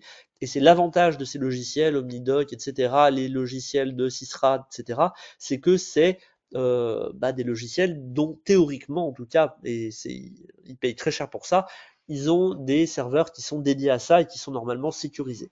Donc pour toutes ces bonnes raisons, la téléexpertise, ça a quand même vraiment révolutionné la demande d'avis et il n'y a pas vraiment de bonnes raisons de ne pas faire de téléexpertise actuellement. Il y a des défauts, on va pas le nier, mais globalement, c'est quand même une vraie amélioration et un vrai service médical rendu pour les patients. Et ça nécessite la dermoscopie, comme je vous le disais. Finalement, maintenant, la formation, on l'a dit, il faut une formation continue. Si vous voulez vous y mettre et que vous dites je vais faire une formation type je vais aller faire une formation là DPC avec le CHEM, on a dit qu'on faisait des niveaux 1, des niveaux 2, etc. Allez, je me lance, super. Et une fois que vous êtes lancé, vous vous dites ah ouais mais j'aimerais bien continuer un petit peu chez moi. Il y a des trucs qui existent. Il y a la Société internationale de dermoscopie, l'IDS, qui a du coup un groupe Facebook qui s'appelle Dermatoscopie. Vous avez le QR code ici si vous voulez aller sur leur groupe Facebook, c'est gratuit. Vous pouvez même devenir membre de la Société internationale de dermoscopie si vous avez envie, c'est gratuit également. Vous avez l'association des médecins généralistes dermoscopistes français qu'on a créé. C'est un groupe Facebook sur lequel vous pouvez aller aussi, et voici le QR code. Je vous demande par contre si vous allez là-dessus de mettre votre numéro RPPS. C'est indispensable. Si vous ne le mettez pas, on ne vous acceptera pas, tout simplement parce qu'en fait c'est un groupe médical. On ne veut pas qu'il y ait de patients dessus. Le but, c'est de faire de la formation continue. C'est pas un groupe de téléexpertise, c'est un groupe où vous mettez des cas dont vous avez le diagnostic et où vous êtes content de le partager avec des collègues. Et on a globalement au moins un cas clinique par jour, donc ça vous permet un peu de vous former en formation continue. Et on a même une association loi de 1901 qui est l'association des médecins généralistes dermoscopistes français. Si ça vous intéresse, vous pouvez. Et il y a même des applications qui existent. Il y a YouDermoscopy que vous pouvez télécharger sur le store. Et vous pouvez également aller sur le site internet de l'Université de Vienne en Autriche en tapant Dermonaute. Et du coup, ça vous permet de faire des petits cas cliniques un peu sous forme de quiz. C'est très sympa, ça vous permet de vous former et de vous entraîner. Ça remplace certains types Candy Crush. Vous êtes aux toilettes, vous faites quelques cas cliniques, c'est rigolo, vous gagnez des points, vous voyez les copains où ils en sont en termes de points, c'est assez ludique et ça vous permet d'apprendre et d'externaliser cet apprentissage hors de la consultation. Les sous, c'est quand même important. On va aborder rapidement les cotations. Les cotations, très clairement, vous ne faites pas ça pour l'argent, soyons clairs, parce que si vous êtes le médecin traitant du patient et que c'est un patient classique, la cotation est à 30 €, vous ne pouvez pas faire plus. Si le patient vous est adressé par un confrère, par exemple, vous avez un des médecins généralistes que vous connaissez, il vous adresse le patient avec un courrier d'adressage et que vous répondez avec un courrier, que vous ne connaissez pas le patient, vous ne l'avez pas vu depuis 4 mois et vous n'êtes pas amené à le revoir dans les 4 mois, c'est les 4 règles, courrier, euh, pas vu dans les 4 mois, vous ne le revoyez pas dans les 4 mois, c'est un avis ponctuel de consultant et à partir de, je ne sais plus quand, en 2025, il va être à 60 € l'avis ponctuel consultant. Et enfin, il y a une dernière cotation qui existe, qui s'appelle le QZQP001. Je vous demande de vous méfier de cette cotation, elle existe. Ça s'appelle dermatoscopie pour surveillance de lésions à haut risque. Gardez-le pour les patients qui normalement nécessitent un rendez-vous annuel. Donc les gens qui ont eu un mélanome personnel, les gens qui ont eu un mélanome au premier degré, les gens qui ont un syndrome des névus atypique. Gardez vraiment cette cotation pour ces patients très sélectionnés, chez qui vous allez faire de la dermoscopie, chez qui vous allez prendre des photos, tout simplement parce que c'est une cotation qui est assez serrée en termes d'indications quand vous regardez les trucs de la Sécu, mais qui est assez floue dans l'intitulé exact. Et donc le problème, c'est que si le médecin de la Sécu n'est pas d'accord avec vous sur ce que veut dire au risque, vous allez être toqué et vous allez devoir rembourser. Donc méfiez-vous du QZQP001. Pour moi, il est à garder pour des patients qui sont vraiment sélectionnés. C'est les gens qui ont déjà eu un mélanome, les gens qui ont un mélanome au premier degré et les gens avec un syndrome des névus atypique. Concernant la cryothérapie, comme vous le voyez, globalement, à moins de tremper votre patient dans l'azote, vous n'allez pas gagner d'argent, puisque toutes les cotations sont en dessous de 30 € et que bien sûr c'est un acte, donc c'est pas associable à un G, donc vous préférerez faire un G qu'une cryothérapie dans la plupart des cas. Pour ce qui est de la chirurgie, Je vous ai mis ici en gros les cotations mises à jour de 2025. En gros, vous enlevez une lésion, c'est 73 euros. Vous enlevez deux lésions, c'est 87 euros. Et vous faites une biopsie partielle d'une lésion, c'est 40 euros. Donc je vous laisse imaginer. En gros, une exérèse, quand vous avez l'habitude, ça va vous prendre, allez, quand vous n'avez pas l'habitude, vous allez prendre 40 minutes pour faire le geste, ça vous fait deux consultations. Donc si vous avez fait deux consultations standards, vous seriez à 60 euros. Là, vous êtes à 73. Le matériel, vous voyez combien ça vous coûte. Bref, vous perdez pas d'argent, vous en gagnez pas beaucoup non plus. Donc ce que vous comprenez avec ces quelques diapos de cotation, c'est que vraiment très clairement là où vous allez rembourser votre dermoscope, ça va être la téléexpertise. Vous allez demander un avis, vous allez être payé 10 euros. Si vous n'avez pas de dermoscope, vous ne pouvez pas faire d'avis de téléexpertise en cancérologie cutanée. Très clairement, personne n'acceptera. Donc, on va dire que c'est un peu, pour moi, je le vends un peu comme ça, et c'est ce que je vous disais tout à l'heure. Une téléexpertise par semaine pendant 2 ans, c'est un dermoscope que vous avez amorti en gros. Donc, amortir l'investissement de votre dermoscope, c'est possible, ça se fait relativement rapidement, ça a un bénéfice pour les patients, vous n'allez pas gagner beaucoup d'argent avec ça, mais ça rajoute une corde à votre arc. Je vois ça comme quelque chose de plutôt positif. Maintenant, qu'est-ce qu'on met dans une cotation de médecine générale? Je vous ai mis, là, vous pourrez faire juste un copier-coller. C'est un petit peu votre canevas de consultation qui revient à ce que je vous ai demandé je vous ai dit tout à l'heure, hein. C'est finalement le phototype. Est-ce que le patient a des facteurs de risque? De votre examen clinique, est-ce qu'il a des facteurs de risque? Est-ce qu'il a des lésions douteuses? Et qu'est-ce que vous allez faire de votre patient? Est-ce que vous allez l'opérer, le faire opérer? Est-ce que vous allez demander un avis? Est-ce que vous allez le revoir? À quel rythme? Etc. Ça, c'est tout des choses que vous pouvez mettre dans un canevas de consultation pour ne rien oublier. Vous pouvez faire un copier-coller de ce petit canevas de consultation. Ça peut vous permettre de vous rappeler des choses à demander lors d'une consultation dédiée à ce sujet. Et enfin, quelques petits éléments sur, finalement, la dermoscopie, ça peut vous faciliter la vie, pas que dans les cancers de la peau. Moi, je parle beaucoup de cancers cutanés parce que c'est ce que j'ai toujours fait et c'est également ce que je fais actuellement au Centre Léon Bérard, mais ça existe dans d'autres trucs aussi. Par exemple, vous avez cette patiente qui vient pour autre chose et vous voyez toutes ces taches noires, vous faites, oh mon Dieu, c'est quoi toutes ces taches noires qui est là? Un petit coup de dermoscope vous permet de voir que c'est des angiomes. On se tranquillise, c'est pas des métastases, c'est beaucoup moins inquiétant en dermoscopie que en clinique, vous pouvez rassurer la patiente. Un autre exemple, ce patient vient, il a cette tache noire sous le talon, oh là là, est-ce que ce serait pas un mélanome plantaire? Vous mettez un coup de dermoscope, là aussi, vous voyez des petits points noirs qui sont en fait des petites taches de sang, vous demandez au patient qui vous dit, ah ouais, c'est vrai que j'ai fait une petite randonnée, et en fait, c'est un hématome sous-corné. La dermoscopie vous permet d'assurer votre diagnostic, voire même ensuite, du coup, de gratter un petit peu et de vous rendre compte que c'est effectivement que du sang. Le patient est guéri, vous n'avez pas besoin de demander de téléexpertise, vous n'avez pas loupé un mélanome, vous n'avez pas grillé, on va dire, un joker de consultation en urgence chez le dermato pour rien. Tout le monde est content, le patient est rassuré, vous aussi. C'est parfait. Un autre exemple, ici une lésion du thorax, oulala, elle est inquiétante, elle est noire, elle ressemble à rien, elle est moche. On met la dermoscopie, ah, on est rassuré, ça a un aspect de kératose, c'est pas un mélanome, c'est quelque chose de rassurant. Si vous ne savez pas, vous demandez un avis de téléexpertise et on pourra vous rassurer. Vous évitez une consultation pour le patient, vous faites gagner finalement une consultation aussi chez le dermato pour un sujet qui le nécessitait. Le patient n'a pas perdu de temps, vous n'avez pas perdu beaucoup en demandant la téléexpertise. Le dermato a gardé un créneau de consulte précieux, tout le monde est content, parfait. Et donc les messages principaux, finalement, c'est quoi? Déshabiller les patients. Le seul moyen de voir un cancer de la peau, c'est de voir la peau. Et donc plus vous verrez de peau, plus vous trouverez de cancer de la peau. Donc il faut vraiment, vraiment, vraiment déshabiller les patients. C'est un message très important que je peux vous donner aujourd'hui. Le deuxième truc, c'est il y a des gens qui doivent être vus une fois par an, même si c'est pas simple, mais ils doivent. C'est les gens qui ont eu un cancer de la peau et notamment un mélanome, les gens qui ont un mélanome dans la famille au premier degré, les gens qui ont un syndrome des névus atypiques. Et pour tous les autres, le but, vous, en tant que médecin G, c'est les choper au vol, c'est les récupérer au vol. C'est en gros, en tant que généraliste, c'est vous leur apprenez certains critères, la photoprotection, l'autodépistage, ABCDE, et pour une autre consulte qui n'a rien à voir, vous dites, ah tiens, c'est bizarre ce truc-là, et ça vous permet du coup de trouver le truc qui allait tuer le patient et de le récupérer plus tôt que avant que le patient s'en rende compte lui-même.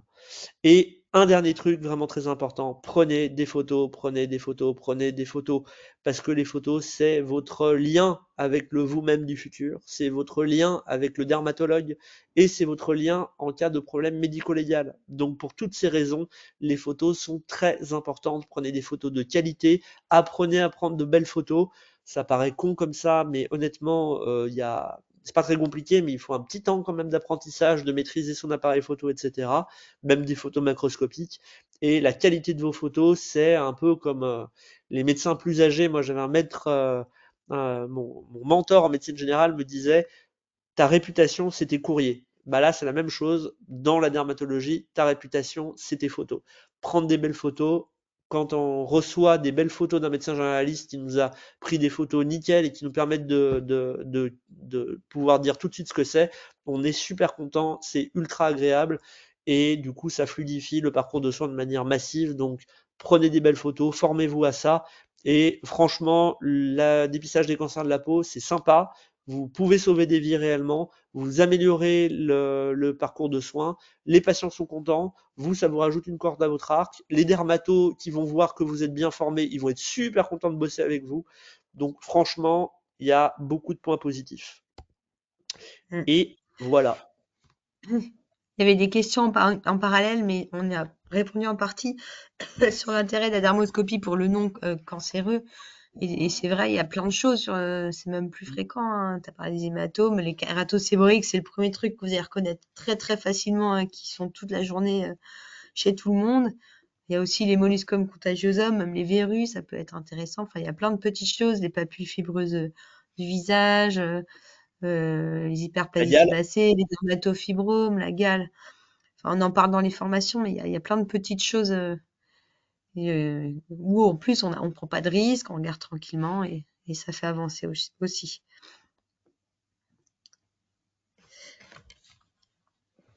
Alors, et juste après, tu peux me montrer, ouais, on est sur les questions. Pardon. Donc, pour l'instant, alors, Karim me disait, pour lui, les tarifs les cotations de crayons ont changé, mais moi, je crois pas non plus, hein. J'ai pas Non. vu le Enfin, site. j'avais regardé les dernières cotations de la CCM et malheureusement Alors, la si Crio. quelqu'un a des infos, mais pour moi, ça n'a pas bougé d'un pouce. J'ai demandé à la CPM du Rhône, du coup, pour toutes ces cotations-là, et du coup, j'ai mis à jour avec ce qu'il m'avait dit, et j'avais regardé dans le texte conventionnel. Après, c'est possible aussi que les textes parce que là, ça a été la convention qui a été signée, mais la révision de la CCM et de la NGAP peut arriver plus tard. Donc, c'est possible que dans les années qui viennent, dans les mois qui viennent, il y ait des évolutions. Mais en tout cas, dans ce qui a été annoncé, malheureusement, ni le QZQP001, ni la biopsie cutanée, ni la cryothérapie n'a été réévaluée dans ce que j'ai vu. Mm. Ça aurait été, ouais, c'est sûr que la biopsie, parce que là, tu as la slide sur le matériel, elle est optimiste, ça a quand même un petit peu plus cher maintenant. Et Elle la date. biopsie, c'est pas l'inflation du matériel, mais bon, ça, c'est Ouais. la vraie vie. Mm. Est-ce que vous avez des questions? C'est le moment dans le chat pour ceux qui sont encore là. Vous êtes 47, alors il y a peut-être des questions ou des remarques.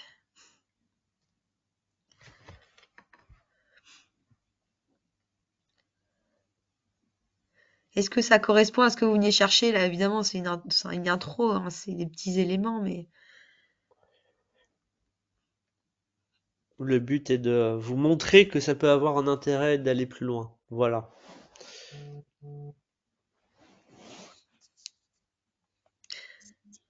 bon, en attendant que les questions viennent, parce que des fois, le temps de les écrire et tout ça, on peut Mm. passer. Je crois que tu avais quelques slides ensuite. Voilà. Oui, donc ça, c'est ce qu'on fait actuellement. Alors, il n'y a pas tout. On va vous raconter un peu. Donc, on a commencé au début par faire une journée de dermoscopie et on l'a vite scindé parce qu'en fait, c'est beaucoup trop lourd sur une journée en termes de théorie. Il faut vraiment alterner la théorie, puis beaucoup d'iconos, beaucoup de quiz. Donc, Julien disait tout à l'heure, on coupe en deux. La premier niveau, on fait les zones hors zone spéciale et avec un atelier matériel. Niveau 2, on fait encore beaucoup plus de quiz qui rebrassent le niveau 1. Puis après, on parle du visage, des vaisseaux, des lésions achromiques, des paumes, des plantes, des ongles. Et là, on fait cette année aussi un niveau 3 en soirée où c'est vraiment que des quiz pour tous ceux qui se sont formés, que ce soit avec nous, avec d'autres, en DU, en DPC, enfin n'importe, mais pour retravailler ensemble.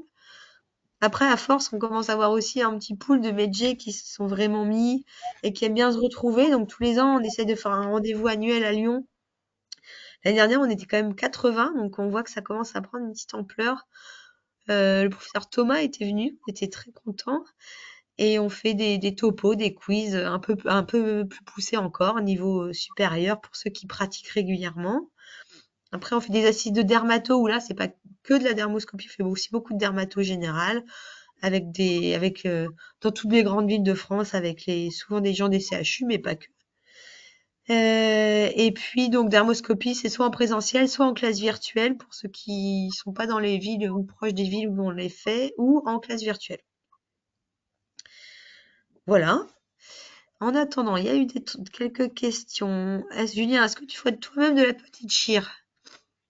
Alors moi, j'ai fait du coup, donc maintenant oui, puisque du coup je suis en service d'onco-dermato, donc j'en fais beaucoup plus et je suis dans on va dire, c'est beaucoup plus facile pour moi puisque du coup je suis aidé, on va dire. Quand j'étais en libéral, j'ai commencé déjà par faire de la biopsie, petite biopsie toute simple. Ensuite, j'ai fait un peu des petits fuseaux en étant, du coup, j'avais été formé, j'avais vu beaucoup de chirurgie par mon dermatologue, du coup, j'avais vu un peu avec lui, il m'avait appris, il m'avait montré, du coup, j'en avais fait des petites choses. Je pense que ce qui est important, c'est de connaître ses limites. Il y a beaucoup de choses qui sont possibles à faire hein, sans prendre de risques, mais voilà, faut pas prendre de risques. On commence pas à faire une exérèse sur un visage chez quelqu'un sous anticoagulant. Très clairement, il faut surtout pas s'amuser à faire ce genre de choses parce que là, on prend des vrais risques. Par contre, une petite lésion de quelques millimètres sur un dos, une biopsie sur un dos de quelqu'un qui prend pas de médicaments, le risque est quand même extrêmement faible qu'il se passe quelque chose. Normalement, la plupart d'entre vous est passé par les urgences et vous savez faire des sutures pour quelqu'un qui s'est ouvert qui est tombé, qui s'est ouvert, etc. Et finalement, une exérèse, c'est pas fondamentalement différent de ça, à part que c'est vous qui maîtrisez l'exérèse. Donc finalement, je vais pas dire que c'est plus simple, mais normalement, vous maîtrisez le geste. La question, c'est comment on fait l'exérèse, dans quel sens, est-ce qu'il faut prendre des marges.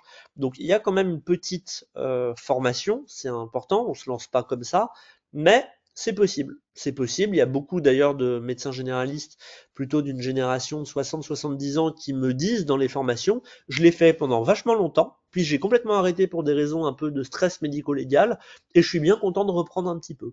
Tant qu'on sait ce qu'on fait, tant qu'on fait gaffe, tant qu'on se lance pas dans des trucs qu'on maîtrise pas et qu'on n'a jamais vu faire, pour moi, c'est possible. Mais il faut être allé voir des collègues qui savent faire, il faut avoir essayé un peu, il faut commencer par du simple, simple. Et ensuite, petit à petit, on voit. Et bien sûr, il y a des choses qu'il ne faut pas faire tout seul au cabinet. Le visage, on n'opère pas, on peut faire une biopsie, mais encore une fois, il faut faire attention. On n'opère pas un visage, on n'opère pas quelqu'un sous anticoagulant si on n'a pas quelque chose qui permette d'éviter que ça saigne. Voilà, il y a des petites règles quand même à faire attention. Quand on n'a pas l'habitude, il faut faire gaffe quand même. Je dirais aussi que ça dépend de deux choses. Ça dépend du réseau et du délai dans chaque zone, hein. Il y a des gens qui s'y mettent parce qu'il y a personne à 2 heures de route. Donc là, et puis surtout, si vous y mettez, il faut avoir un réseau OK pour ça dans la zone, parce qu'une fois qu'il y a une biopsie qui revient maligne ou une exérèse qui donne mélanome, il faut savoir quoi faire, quoi. C'est toute la gestion du résultat, surtout qu'il faut anticiper avec des correspondants d'accord pour travailler avec vous de cette façon-là. Aussi, je me permets de parler d'un sujet qui peut être important, c'est comment les dermatos finalement prennent le fait que les médecins généralistes se forment. Pour une immense majorité des cas, ils sont contents quand c'est bien fait. C'est-à-dire que les médecins généralistes qui se forment et qui du coup font le boulot et se forment à prendre de belles photos et à envoyer des cas intéressants et bien, les dermatos sont tout à fait contents. Euh, Si vous faites globalement, c'est pareil dans toutes les spécialités, hein, si vous adressez des cas plus pertinent aux urgences, les urgentistes sont contents. Si vous adressez des cas plus intéressants aux dermatologues, les dermatologues sont contents. Euh, Globalement, oui, ils seront contents. Si vous prouvez finalement que ce que vous faites a un intérêt, une pertinence, les gens sont tout à fait contents de recevoir vos patients. Karim, pour répondre à la question, corps délégué au chir, bah, en résumé, déjà, clairement, tout ce qui est le visage, tout ce qui est gros, tout ce qui est chez les impatients sous anticoagulants, même gros ou sur une zone visible, enfin, même un décolleté chez une jeune, enfin, tout ça, quoi. Sauf à moins d'être très bon, mais on remplacera jamais un chir avec des points qui sort ses fils résorbables et non résorbables, qui a son électrocoag, son ibode pour l'aider. Ce sera toujours moins joli, hein, clairement. Donc, il faut que ce soit du dépannage et pertinent dans le réseau de soins. Enfin, moi, c'est ce que j'en dirais. Après, Julien, je peux te Si laisser répondre. typiquement, tu vois, t'as un baso pas gros sur le dos de quelqu'un d'âgé qui te dit, ah, j'ai pas envie d'aller voir le chirurgien qui est à 80 km de là. Il est pas sous anticoagulant. Il sait et vous lui dites, moi je suis pas chirurgien, mais je peux vous le faire. S'il est d'accord, que vous êtes d'accord, que tout le monde est d'accord, très bien. Vous lancez en disant à quelqu'un non non mais je peux vous le faire sur un décolleté d'une jeune ou sur un visage, bon c'est sûr qu'on n'est pas, vous voyez les raisons sont différentes. Je peux pas vous donner de trucs a priori comme étant vraiment un red flag absolu. Si un visage sous anticoagulant c'est un red flag très clairement. Après voilà, c'est tout dépend aussi de ce que vous faites habituellement. Il y a des gens qui sont plus à l'aise avec la chirurgie, qui en ont déjà fait, qui faisaient déjà des petites exérèses par le passé. Il y a des gens qui sont pas du tout manuels. Ça va dépendre aussi de vous et de ce que vous voulez faire, de la fréquence à laquelle vous faites. Mais par contre, quel que soit le truc, commencez mollo, commencez tout doux, commencez Sachant biopsie que, et petites exérèses. ouais. Sachant que là, en plus, on rentre dans des sujets qui seront, c'est pour ceux qui se formeront, du niveau plutôt 2, voire 3, 4. C'est-à-dire que c'est pas le tout de l'enlever, mais il faut quand même avoir une bonne idée du diagnostic pour adapter potentiellement des marges. Enfin, c'est ça, c'est pas tout ne s'enlève pas du tout de la même façon. Voilà, Donc, on n'enlève pas un baso de la même demain. manière que voilà. Est-ce qu'on Ouais. fait une biopsie, est-ce qu'on fait une exérèse, est-ce qu'on met des marges, est-ce qu'on met pas de marge, dans quel sens on met la cicatrice? C'est pas extrêmement compliqué, mais ça demande quand même une petite formation et ça me semble important puisque en plus c'est un geste technique, donc du coup, une fois qu'on a fait le trou, il est là, hein, donc on peut pas faire un contrôle Z, hein, il faut quand même le refermer au bout d'un moment. Donc avant de se lancer dedans, je pense que c'est bien d'avoir quand même des bases assez solides, de savoir ce qu'on fait et pourquoi on le fait. Alors encore une fois, hein, ça rentre tout à fait en quelques heures de formation, mais on va dire qu'il faut se former à ça. Je pense que c'est Et c'est important. vrai que quand on s'est formé bien en dermoscopie, qu'on en fait beaucoup, la biopsie, en dehors des lésions mélanocytaires, mais la biopsie sur un carcinome, par exemple, on a envie d'y venir assez vite pour Ouais. débrouiller plus vite, quoi. C'est pas obligatoire, il y a plein de gens qui en feront jamais, mais on va dire que c'est vrai que quand vous trouvez un baso sur un dos et que le dermato vous dit bah dressez-le moi, au bout du 3 ou quatrième que vous trouvez pareil, vous avez quand même bien envie d'accélérer le diagnostic en le faisant vous-même. Donc c'est vrai que j'ai quand même pas mal de professionnels, de médecins qui finissent par me dire ah j'avais pas envie au début mais je passe un peu le cap, j'aimerais bien accélérer un peu mes prises en charge. Et voilà, donc ça peut être intéressant, mais c'est pour moi c'est le niveau d'après quoi. On a oublié une slide. Tu peux passer, s'il te plaît, Julien, sur les sommets. Elle est là. En fait, l'année dernière, avec Julien, donc on avait fait niveau 1, niveau 2, rendez-vous annuel, puis on avait envie de s'amuser un peu plus en disant, allez, on fait encore un truc différent.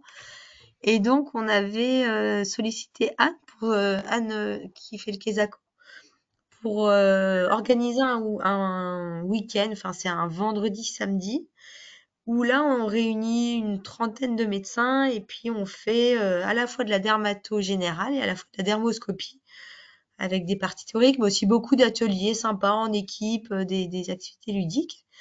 Donc l'année dernière, on a fait ça au Ouche et cette année, on fait ça au Ouche, mais c'est quasiment complet. Et à Combloux, on a rajouté une date pour ceux qui le souhaitent, qui seront formés ou qui se sont déjà formés en partie, puisqu'il faut avoir il faut quand même avoir des bases de dermoscopie pour pas partir de zéro. Dermato général, c'est bien pour tout le monde.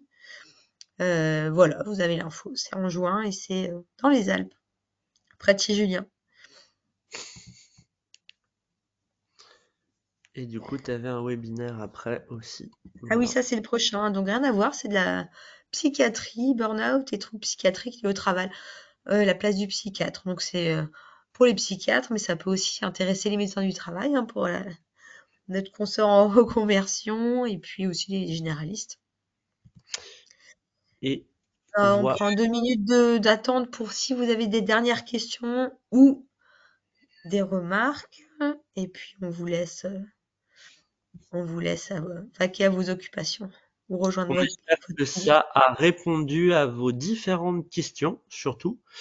Et vraiment, c'est un sujet qui intéresse beaucoup de monde. Donc, n'hésitez pas à vous lancer, n'hésitez pas à faire des formations avec nous. Vous n'êtes pas les Et premiers, hein, donc allez-y, je n'hésitez pas. disais tout à l'heure, Julien, à quelqu'un, pas forcément d'acheter maintenant le dermoscope parce qu'en y voit, on les manipule et donc ça Ouais, permet de les voir. Des fois, on a besoin aussi c'est rare de pouvoir le faire, donc en formation, on peut et ça permet de les tester. Et entre niveau 1 et 2, par contre, ce qui est bien, oui, c'est de l'avoir pour s'entraîner. oui, Mais c'est pas grave de pas avoir commencé avant le niveau 1. Parce que de toute façon, il va vous manquer les grandes lignes pour décoder les choses. Enfin, sauf ceux qui ont acheté des bouquins ou autres, mais plus facile de se lancer en groupe, hein, c'est sûr.